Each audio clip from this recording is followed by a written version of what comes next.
I appreciate the focus this year on jobs, and that certainly was our focus last year, and it needs to continue to be the focus. How do we do education, economy, and certainly we all have traditionally gone together to Washington. I remember trips with Governor Wilson when the whole legislature and the governor went together to Washington. That hasn't happened in several years, and maybe now's the time for some focus on that. We certainly agree that we never have gotten our fair share from the federal government, and it's just deteriorated over time.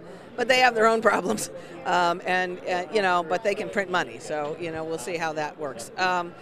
We got to use the stimulus money better. He didn't talk about that. I mean, they did give us a lot of money last year, and clearly we're going to hold some oversight hearings because this administration has not been able to get that money out on the street. I'm not quite sure the $500 million he referred to for the workforce training. We've already put out a lot of workforce training money this last year, so I'm not quite sure whether he's double counting that or got something new. There was a lot of federal money for that, and we need to get all those projects moving to get those construction workers back to work. The homeowners tax credit was something that the legislature did last year. We tried to extend it. The Senate voted to extend it last year. It got stalled out in the Assembly. I certainly think we ought to do that. The Tax Reform Commission proposal, despite the way the governor characterized it now, was very controversial, particularly for small businesses, at least the way it was presented by them. I agree that we should be talking about it. It is a valid discussion, and I agree that we do have a 20th century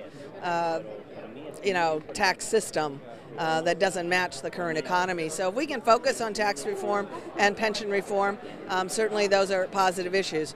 I think a major disagreement would be the question of privatizing prisons. Certainly I agree we should do more prison reform. We should lower the cost of prisons, and we should do everything we can to look at these other states and the models that they use. There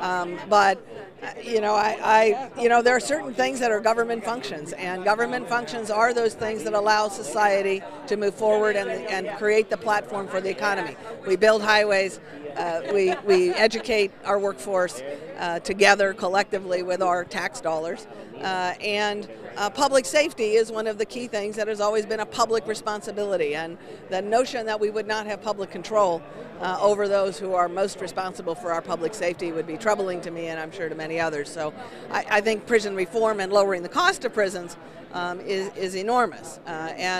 And while I certainly was one who had no desire to cut and would love to reinvest, if you will, in higher education this year, and I think that has to be an important focus if you're worried about the economy, is how you support and promote the higher education system in California. That's always been an engine of our economy. I'm a little concerned of the notion that a constitutional amendment and the idea that you're going to draw a line, a governor this early in the year drawing a line in the sand that basically says, and I'm going to destroy the social safety net because that's all he's got left to talk about. I don't think those same children that you want to fund their education classrooms need to eat, need health care, need parents, need houses, need roofs over their head. You can't destroy that social safety net and then think somehow you're going to save it with education dollars. So, he's got to show a little more leadership on the revenue side.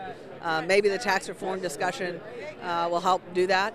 But unless we get creative and help develop that revenue system to support that public infrastructure that's necessary for the economy and the jobs to grow, that could put us on the path. Certainly the water is an important piece of that, but we really need to invest in public infrastructure to see the economy and the jobs grow the way the governor's suggesting.